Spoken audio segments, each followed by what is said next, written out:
Google Stadia is actually been getting a lot of bad press on release week, and in this video I'm going to be doing an unboxing, going to be taking a look at the hardware and the software separately, and letting you know whether I think you should go out and buy Google Stadia and jump into the future of gaming.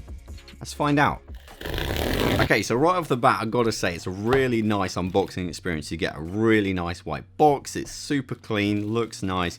In the box, you get the controller. I've got the Founders Edition, which is this really nice kind of blues orange combo. Looks really nice. We also get some stickers, and we also get a charger for the controller, which has a USB-A to USB-C connection on it. So you get a modified Chromecast Ultra. You can't actually use a normal Chromecast Ultra yet. They're delivering an update, but it's a modified Chromecast Ultra for the time being. You also get a plug and Ethernet port adapter for the Chromecast Ultra, which is weird because the Ethernet cable would be one of the most essential parts of this whole setup to make it 100% seamless, and strangely it doesn't give you an Ethernet cable. That's really weird. That's everything you get in the box. Really like the unboxing experience.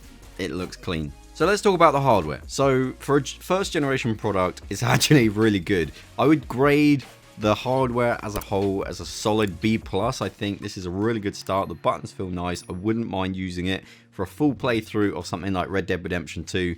It feels fairly ergonomic. The triggers feel nice. And overall, the controller is just not very offensive and feels good.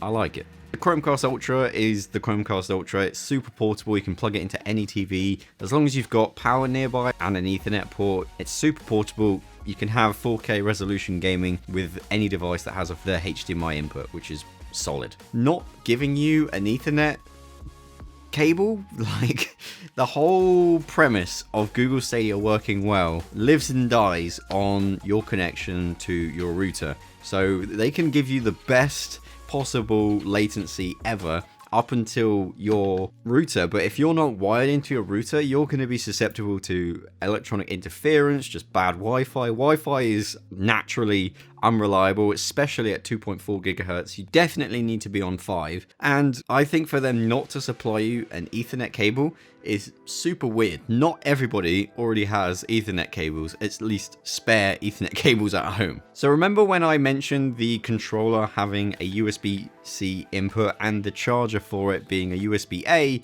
to USB-C? That's super weird, and here's why. So to charge it, you plug it into a USB-A type connector. Fine, you could live with that. That's not actually a big deal. But what is a big deal is one of the whole major points of Google Stadia controller and using it with your phone is Google actually recommend plugging in fact, they make you plug in the controller into your phone via USB-C. So the fact that in the box they give you a cable that doesn't allow you to do that is pretty annoying. It just seems like a really weird oversight that Google would give you a USB-A to USB-C cable when you really need that USB-C to USB-C type cable to actually use Stadia on your phone, which was one of the major pitches for this product. I just think it would have been an easy fix, give you a power adapter that's USB-C and then a simple USB-C to USB-C cable. And the other thing about the hardware, and this is kind of leaning more into the software, but the actual setup process of getting Stadia set up feels more of a hack. It doesn't feel legitimate. You have to, on your phone, use the Google Stadia app, the Google Home app. You also have to jot in some information on the Google Stadia Chromecast itself. It just feels like a hack. It doesn't feel very easy. And for me, I understand what's happening between the controller and the Chromecast and the TV, and I can kind of visualize how it's working, so I don't mind going through those loopholes and things. But for the average user who doesn't really understand the technology, doesn't care about the technology, just wants to play video games on their TV, I think the whole setup process of now get your Google Home app open and now open up your Stadia app and now go back to the Google Home app and now enable your Chromecast to play Stadia. It's just a really weird setup process. It doesn't feel like it's been planned. It feels like a hack and it feels like an afterthought. And that's a big problem for me. So yeah, overall the hardware is solid. At least the controller's good, but everything else around the controller needs some work. Like the actual playing the game and whether or not the service actually works. Well, here's a little jump test of me playing Destiny 2 and jumping with the controller and moving around. The latency for me feels pretty good, and it's actually, when you think about it, technically it's very impressive that you're clicking a button, it's sending that information of you clicking a button all the way to the servers, and then it's coming back with a picture 4K to your screen in a time that's very difficult for you to decipher. So in that respect, it's technically brilliant, and I think Stadia is technically very good. As well, the fact that I can just play any game without having to install it, without having to download it, even in theory sounds pretty cool, but when you actually are sat here looking at the TV, you see Destiny 2, you just click play and then it's loading Destiny 2. You don't have to download it, you don't have to install it. It feels so good, and it feels so much of a evolution over what we've got now, where either you have to download the game, you have to go to the shop and buy the game, and then you have to either one, install the game. It just feels really primitive in comparison to just seeing an icon, clicking it, and then it loads. So I really like that part of Stadia. I think not having to download and install games is amazing. It just feels really, really nice. In terms of how the quality looks, it looks, the best way I can describe it to anyone who hasn't seen it before, it looks like you're playing a Twitch stream. A good high quality bitrate Twitch stream, but it definitely doesn't look native. It definitely doesn't look like you're playing the game on the console or like on the PC, for example. It looks like a really, it's kind of a weird experience because it looks like you're watching a video that you're controlling. And the reason is because there's some minor visual artifacts and coding artifacts which, when you're playing the game, you don't care about, but when you're setting it side by side, you can obviously tell a difference. So I don't think that's really a bad thing. I actually think it looks really good for what it's doing. So that's a positive in my eye. So in terms of things that I think need work for the software, so I mentioned before, clicking the button feels really responsive, feels really good, and it does. It's very impressive to watch you click a button and it happen almost instantaneously, and when you think about what it's technically doing, it's very impressive. But what I think needs some work is the analog sticks, and I don't know whether it's a hardware issue, the way it's sending the data. It just doesn't feel right. It doesn't feel slow, it doesn't feel laggy, it doesn't feel unresponsive, it just feels drunk. It's really hard to describe.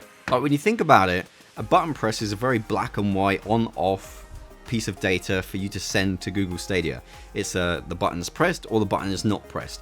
The analog stick, though, is very complicated because you've got things like acceleration, how quickly you're moving the thumbstick 2 points.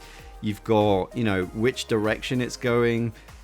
There's coordinate. I don't know how they're sending the data, whether it's coordinate based, whether it's like motion based. The thumbstick is moving up, it's being held upwards. I don't know.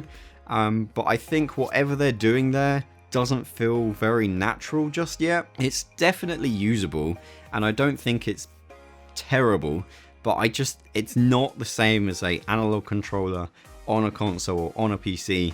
It doesn't feel 100%, and I don't think it's latency based. I think it's just the fact that you're sending so much information at once and the game has to interpret that information. I think that's where the tweaking needs to be.